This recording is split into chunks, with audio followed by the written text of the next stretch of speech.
Morning. मैं उमा यादव, शासकीय उच्चतर माध्यमिक विद्यालय कन्यावाड़ा बालोद से। आज हम नए साझेदार के प्रवेश में टॉपिक ले रहे हैं संचय, अवितरित लाभ एवं लाभ हानि का हस्तांतरण। तो स्टूडेंट्स, आज हम इसके बारे में देखते हैं कि जब क्वेश्चन में संचय, अवितरित लाभ और लाभ हानि का हस्तांतरण दिया होता है तो ऐसी दशा में हमें कैसे पंजी बनाना होगा। तो देखते हैं कि यह होता क्या है। कभी कभी फर्म में संचित लाभ विद्यमान तो होता है जिनको साझेदारों की पूंजी खाते में हस्तांतरित नहीं किया जाता है। यह सामान्यतः जो होता है संचय कोष और लाभ हानि खाते के शेष के रूप में होते हैं। ये जो दोनों है ये क्या होता है, लाभ हानि खाते में शेष के रूप में दिखाया जाता है। नया साझेदार इस तरह के संचित लाभों में भाग का अधिकारी नहीं होता है। इनका बंटवारा जो करते हैं हम साझेदारों के पूंजी खाते में पुराने लाभ विभाजन अनुपात में हस्तांतरित करके किया जाता है। इसी प्रकार कुछ संचित हानियां जो कि लाभ तथा हानि खाते का नाम शेष के रूप में फर्म के चिट्ठा में दिखाया गया है, तो यह संभव हो जाता है कि इन सबको भी हम पुराने साझेदारों के पूंजी खाते में हस्तांतरित कर दें। तो इस प्रकार से हम इसे क्या करते हैं, पुराने साझेदारों के ही पूंजी खातों में हम हस्तांतरित कर देते हैं। तो वो बच्चों, आज हम देख लेते हैं इसकी जनरल प्रविष्टि कैसे करेंगे। तो स्टूडेंट्स, जनरल प्रविष्टि जो होती है, जब पहला दिया है सामान्य संचय लाभ हानि का क्रेडिट शेष जो अवितरित लाभ होता है या अन्य कोष जब दिया रहेगा तो हम इन सब को कर देते हैं विकलन। जितने भी व्यय दिए रहेंगे इन सबको हम कहाँ लिखेंगे, डेबिट में लिखेंगे और राशि डेबिट में लिख देते हैं। और अभी मैंने थ्योरी में बताया कि इनको हम क्या करेंगे, समाकलन क्या कर देंगे, जो पुराने साझेदार हैं वो सबको हम क्या कर देते हैं, समाकलन कर देते हैं, क्रेडिट में कर देते हैं और ये राशि जो है वो क्रेडिट में लिख देते हैं। और ये सब जो है विवरण में हम क्या लिख देंगे कि जो संचय, लाभ हानि या अन्य कोष है पुराने साझेदारों के पुराने अनुपात के पूंजी खाते में क्रेडिट किया गया। इसी प्रकार कृत्रिम संपत्तियों में क्या आता है, जैसे कि प्रारंभिक व्यय। तो जब क्वेश्चन में कृत्रिम संपत्तियां व लाभ हानि का डेबिट शेष दिया रहेगा तब पंजी क्या होगी, पहले पंजी की जस्ट अपोजिट हो जाएगी।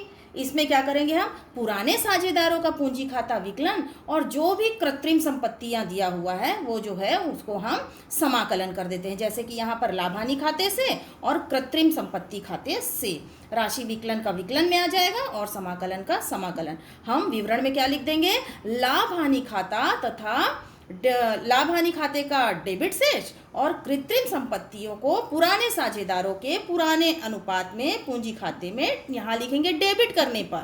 पहले में हमने कहा क्या लिखा, क्रेडिट, तो यहाँ क्या आएगा, डेबिट करने पर। स्टूडेंट्स, थर्ड है विशेष कोष। विशेष कोष के अंतर्गत हमारा क्या क्या आता है क्वेश्चन में, कर्मचारी क्षतिपूर्ति कोष, विनियोग उच्चावचन कोष। तो जब कभी भी ये विशेष कोष दिए रहेंगे तो ये सब चीज़ जो है वो विकलन हो जाता है, राशि विकलन में आ जाएगी और पुराने साझेदार के पूंजी खाते से समाकलन में लिख देंगे और राशि भी समाकलित कर देंगे। और विवरण में हम क्या लिख देंगे, जो भी क्षतिपूर्ति का नाम है, जैसे कर्मचारी क्षतिपूर्ति, विनियोग या विशेष कोष को पुराने साझेदार के पुराने अनुपात में क्रेडिट करने पर। स्टूडेंट्स, क्वेश्चन ले लेते हैं एक। राजेंद्र और सुरेंद्र एक फर्म में साझेदार हैं तथा 4:1 के अनुपात में लाभ का विभाजन करते हैं। वे अप्रैल 15, 2007 को नरेंद्र को फर्म में प्रवेश देते हैं। इस तिथि को फर्म के सामान्य संचय में 20,000 और लाभ हानि खाते के नाम शेष में ₹10,000 है। संचित लाभ व हानि को समायोजित करने के संदर्भ में आवश्यक रोजना मचा प्रविष्टियां कीजिए। तो स्टूडेंट्स, क्वेश्चन में क्या बोला है, संचित लाभ व हानि को समायोजित करने के संदर्भ में आवश्यक जनरल प्रविष्टियां। तो अभी मैंने आपको थ्योरी बताया, इसकी पंजियां भी बताई। अब इसका सवाल देख लीजिए। सबसे पहले हेडिंग में लिखेंगे रोजना मचा प्रविष्टियां। प्रविष्टियों के लिए हमारा डायग्राम क्या रहता है, तिथि, विवरण, यहाँ पतला सा रहता है खाता पृष्ठ संख्या, बारीक सा रहेगा खाता पृष्ठ संख्या, विकलन राशि और समाकलन राशि। तो सबसे पहले क्वेश्चन में दिया है सामान्य संचय 20,000 रुपये। मैंने बताया हुआ है पंजी क्या बनेगा, जो भी व्यय होता है उसको हम विकलन कर देते हैं और पुराने साझेदारों के पूंजी खाते से। तो सामान्य संचय दिया है तो सामान्य संचय खाता विकलन, और पुराने साझेदार हमारे पास दो हैं, एक राजेंद्र और दूसरा सुरेंद्र। तो समाकलन हो जाएगा राजेंद्र के पूंजी खाते से सुरेंद्र के पूंजी खाते से। और विवरण में हम लिख देंगे, तीसरा जो साझेदार है प्रवेश ले रहा है नरेंद्र, तो विवरण में लिखेंगे नरेंद्र के प्रवेश के समय सामान्य संचय का पुराने साझेदारों के पूंजी खातों में हस्तांतरण। अब सामान्य संचय की राशि क्या है, इसको हम वर्किंग नोट में ले लेते हैं।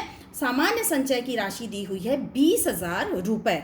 इस 20,000 को पुराने साझेदार बांटेंगे राजेंद्र और सुरेंद्र। राजेंद्र का अनुपात क्वेश्चन में दिया हुआ है 4, सुरेंद्र का दिया हुआ है 1। इन दोनों का टोटल होता है 5।